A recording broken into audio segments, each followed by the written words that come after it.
Hello dear student, आज हम पढ़ाई के उद्देश्य से नहीं, कुछ बेसिक जानकारी कि अब हम अपने यूपी बोर्ड की तैयारी कैसे करें। यहाँ लिखा क्या गया है, यूपी बोर्ड 2022 एंड 23। अगर आप भी 2022-2023 के बैच यानी अब की बार बोर्ड परीक्षा देने जा रहे हैं तो अभी आपके लिए कुछ करने का समय है। जैसे कि लिखा गया है, अब कैसे करें अपने 2022-2023 के बैच की तैयारी। यानी हम आज चर्चा करने वाले हैं कि अब से यानी आज से हम कैसे करें कि अपने भविष्य की, अगर हम यूपी बोर्ड से हैं तो यानी अगर अब की बार हमारी यूपी बोर्ड परीक्षा है तो अभी तक अगर आपने कुछ भी नहीं पढ़ा है यानी कोई तैयारी नहीं है, यानी नो तैयारी, नो प्रिपरेशन, ठीक है। अगर आपकी अभी भी कोई तैयारी नहीं है, अगर आप किसी कारणवश अभी पढ़ नहीं पाए हैं तो यह वीडियो आपके लिए। अब देखते हैं कि हम इतने बच्चे दिन में कितनी आसानी से अपने चैप्टर को आरंभ कर सकते हैं।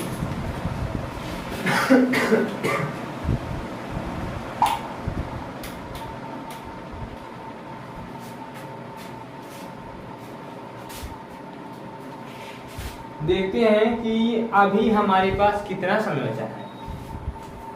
और हाँ, अगर आप इस तरह से करते हैं तो आपका 85% कहीं नहीं जाएगा। ओनली हम केवल और केवल मैथ की बात नहीं कर रहे हैं, हर सब्जेक्ट की बात कर रहे हैं।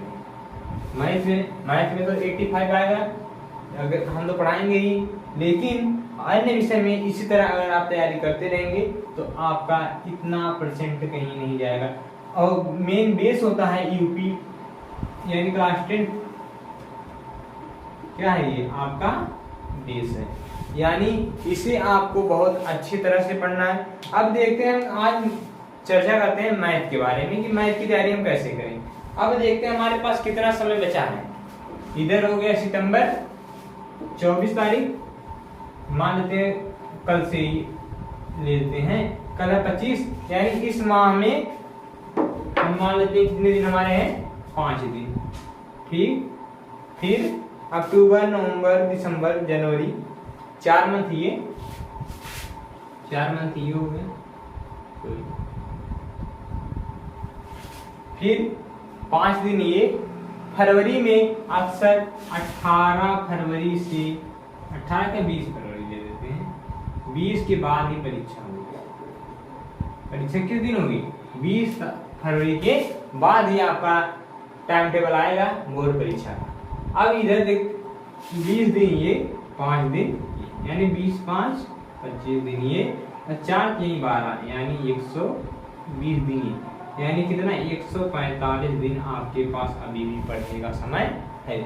कितना समय, 145 दिन। अब इतने दिन में हमको क्या करना है, गणित में टोटल 15 चैप्टर, कितने चैप्टर, 15 चैप्टर, जिसमें से 5 चैप्टर 30% में क्या हुए हैं, कट गए हैं। अभी हम बता दे रहे हैं कौन सा कटा है, कौन सा नहीं कटा है। बचे कितने, 10 चैप्टर। इन टोटल 15 चैप्टर में एक्सरसाइज आपकी लगभग है, लगभग हम बता रहे हैं 55 से 56 एक्सरसाइज। कितनी एक्सरसाइज है, 55 से 56 एक्सरसाइज पूरा आपका है, 15 चैप्टर मिला। अब देखते हैं इन, अगर हम 55 एक्सरसाइज लेते हैं यानी 15 चैप्टर है, हर चैप्टर में एक ऐच्छिक प्रश्नावली है। क्या है, एक ऐच्छिक प्रश्नावली। इन्हीं 56 में ये भी शामिल है, यानी ऐच्छिक प्रश्नावली जो कि नीचे लिखा रहेगा ऐसे करके, स्टार बना रहेगा ऐसे, फिर लिखा रहेगा यह प्रश्नावली परीक्षा की दृष्टि से नहीं है। यानी हमें परीक्षा की तैयारी करना है, ना कि अब पूरा पढ़ना है। तो हम इस चैप्टर को क्या कर देते हैं, मतलब इस प्रश्नावली को, एक्सरसाइज को हम नहीं पढ़ेंगे, क्योंकि यह जो प्रश्नावली है पीछे जितना आप पढ़े लेंगे उसी का समावेश रहता है, यानी उसी का क्या मिलावटी होता है, एक ही में शब्द दिया जाता है। तो जब अगर आप इसके पहले बढ़िया से पढ़े रहेंगे तो ऐच्छिक वाला करने में दिक्कत होगी नहीं। जब दिक्कत होगी ना, इससे हम क्या 15 इसमें लेस कर देते हैं, यानी 55 अगर लेते हैं तो क्या 15 लेस करेंगे तो 0, यानी अब हमें पढ़ना कितना है 40 एक्सरसाइज मात्र और मात्र 145 दिन में। अब 145 दिन में हमको 40 चैप्टर पढ़ना है। अगर हम एक दिन में 3 चैप्टर पढ़ेंगे, मतलब एक चैप्टर 3 दिन में, एक एक्सरसाइज चैप्टर नहीं बोलेंगे, एक एक्सरसाइज अगर हम 3 दिन पढ़ेंगे तो 40 एक्सरसाइज कितने दिन पढ़ेंगे 120। अभी भी हमारे पास 25 दिन बचे हैं, यानी एक्सरसाइज खत्म करने के बाद अभी भी हमारे पास 25 दिन बचे हैं। अब 25 दिन में हम और क्या कर सकते हैं अच्छी तैयारी के लिए, पहले तो इसे पढ़ लेंगे, फिर 15 चैप्टर हैं, यानी अभी तक समय ले रहे थे एक एक्सरसाइज के लिए 3 दिन, लेकिन अब एक पाठ के लिए लेंगे, यानी एक चैप्टर के लिए कितना लेंगे, रिवीजन के लिए 1 दिन, यानी अब 15 दिन क्या हुआ और लेस हो गया, यानी बचा कितना हमारा 10 दिन। अब 10 दिन में हम क्या करेंगे कि मैथ का ले लेंगे अंशाल, क्या लेंगे मैथ का लेंगे अंशाल। अब इस 10 दिन में ये पेपर आपका होगा 3 घंटे 15 मिनट, कितने 3 घंटे 15 मिनट पेपर आपका इसी समय होगा, और 8 बजे से 11:15 तक ये आपका टाइम रहेगा यूपी बोर्ड क्लास 10 के लिए। कक्षा 10 के लिए क्या होगा 3 घंटे 15 मिनट समय मिलेगा। इनमें से अब देखते हैं, हमें एक मान लेते हैं पेपर है, पेपर आया हुआ है, इसको हमें कितने समय करना है 3 घंटे 15 मिनट। आप प्रयास करेंगे कि मैथ का 10 अंशाल लेके, 10 दिन बचे हैं आपके पास, 10 दिन में क्या करेंगे आप 10 अंशाल कम से कम सॉल्व करेंगे, वो भी कितने समय में, एक अंशाल में 1 दिन में सॉल्व करना है, और वो भी 3 घंटे में करना है। ये ध्यान रहे कि 3 घंटे से ज्यादा समय मत लगाना, उससे कम समय में ही आपका हो जाए। ये 15 मिनट जो होता है ना, ये प्रश्न पुस्तिका पढ़ने का समय होता है, यानी हमें लिखने का समय टोटल 3 घंटे होता है। अब 3 घंटे अगर हम घर से प्रैक्टिस कर रहे हैं कितने 10 अंशाल, कितने 10 अंशाल, तो हमारा पेपर बढ़िया जाएगा कि नहीं जाएगा, बिल्कुल जाएगा। और आप 85 नहीं 95 भी ला सकते हैं मैथ में, ये गारंटी हमारी है, अगर आप हमारे दिए गए निर्देशानुसार पढ़ेंगे तो। अब ये तो रहा आपका शेड्यूल, हमें कैसे पढ़ना है। अब इसके बाद हम चर्चा करते हैं कि मैथ में कितने प्रश्नावली हैं, मतलब कितने चैप्टर हैं और कितने चैप्टर कर चुके हैं, इसके बारे में थोड़ा जान लेते हैं। ये रहा आपका कक्षा 10 गणित पाठ्यक्रम 2022-23 और 23 का, ये इतना आपका सिलेबस है, यानी इतना ही आपका क्या पाठ्यक्रम है, यानी इतने चैप्टर आपके 15 चैप्टर दिए गए हैं। उनमें से पहला है वास्तविक संख्याएं, दूसरा है बहुपद, तीसरा दो चर वाले रैखिक समीकरण युग्म, चौथा है दो घात समीकरण, पांचवा है समांतर श्रेणी, छठवां है त्रिभुज, सातवां चैप्टर निर्देशांक ज्यामिति, आठवां है आपका त्रिकोणमिति, नौवां त्रिकोणमिति के कुछ अनुप्रयोग, 10वां वृत्त, 11 रचनाएं, 12 वृत्तों से संबंधित क्षेत्रफल, 13 पृष्ठीय क्षेत्रफल एवं आयतन, 14 सांख्यिकी, 15 प्रायिकता।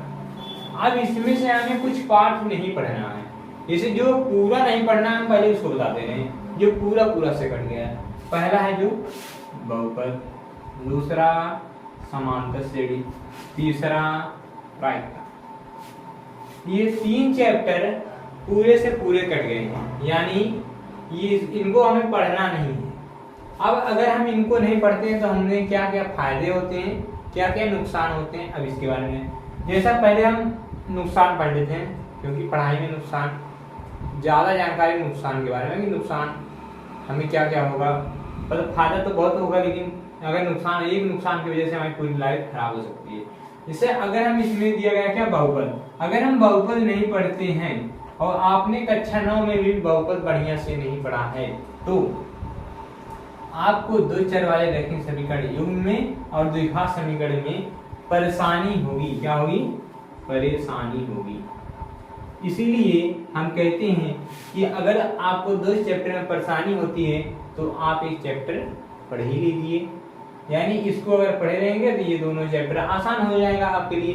यानी इसमें ज्यादा लोड आपको देने की जरूरत नहीं पड़ेगी, यानी ज्यादा प्रेशर नहीं लगेगा। हमने अभी बताया कि 40 एक्सरसाइज है, हमने 40 एक्सरसाइज इन पूरे 15 चैप्टर का बताया है। यानी इस तरह से अगर हम 15 पढ़ते हैं, यानी हम मान लेते हैं कुछ नहीं पढ़ा है, तब भी हमारी पढ़ाई क्या आसानी से हो सकती है, हो जाएगी। अब देखते हैं कि यानी वो तो रहा पुरानी बातें। अब देखते हैं इसे, और एक समांतर श्रेणी का जो एक कट गया है ये ठीक है, मानते इसको नहीं पढ़ते हैं तो अभी तक तो कोई दिक्कत नहीं है। लेकिन 11th में जब आप जाएंगे, अगर आप मैथ से रहेंगे तो यहाँ दिक्कत हो सकती है, क्योंकि उसमें गुणोत्तर श्रेणी होता है जो कि समांतर श्रेणी के जस्ट अपोजिट होता है। जैसे समांतर श्रेणी होती है जैसे गुणोत्तर श्रेणी होती है। उसके बाद यहाँ पर त्रिकोणमिति में भी कुछ कटा है। इसमें जो कटा है दो प्रश्नावली कटा है, यानी इसमें 4 प्रश्नावली 4 प्रश्नावली टोटल है, जिसमें से 2 प्रश्नावली कट गई है। 2 प्रश्नावली में क्या है? पढ़ना है। ये 2 पढ़ना है, ये 2 नहीं पढ़ना है। यानी इसमें तो पढ़ना ही पढ़ना है।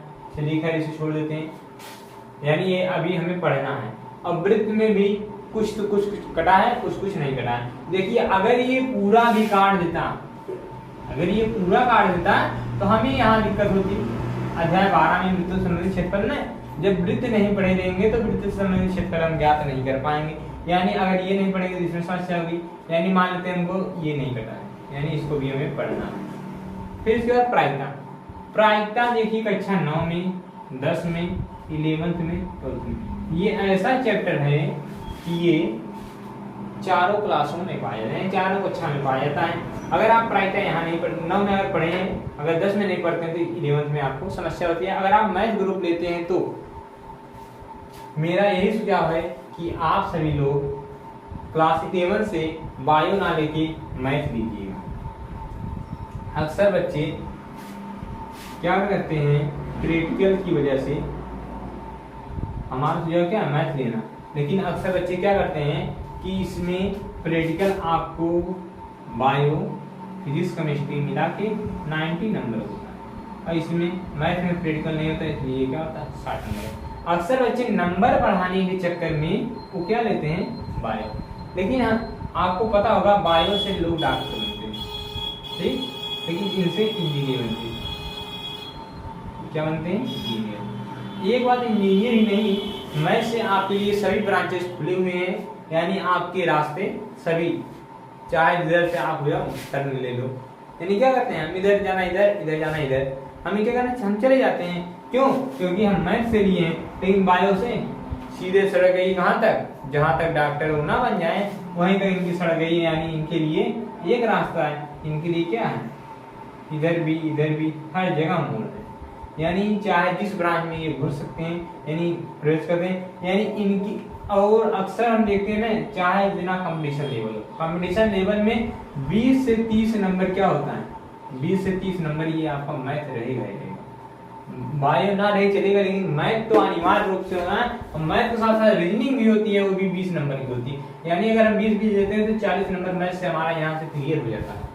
यानी 40 नंबर हमारा कहीं नहीं गया है। और बायो वाले क्या करते हैं, वहीं पर फंस जाते हैं, क्योंकि उन्हें से डॉक्टर बनाकर कोई अलग परीक्षा देते हैं तो मान लेते हैं वो शामिल हो जाते हैं, लेकिन उनका निकल नहीं पाता।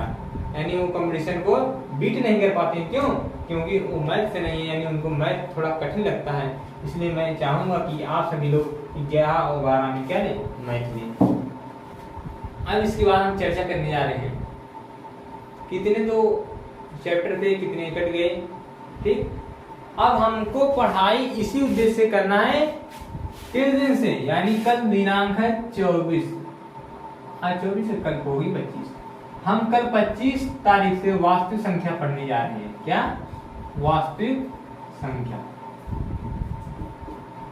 अब वीडियो लगातार आपके पास पहुंचेगी, और अगर अभी तक हमारे चैनल पर आप नए हैं तो चैनल को सब्सक्राइब जरूर कर लें, और बगल में बेल आइकन का बटन प्रेस करके उसे ऑल पर क्लिक कर लीजिएगा, जिससे हमारी सभी वीडियो आप तक पहुंचती रहें।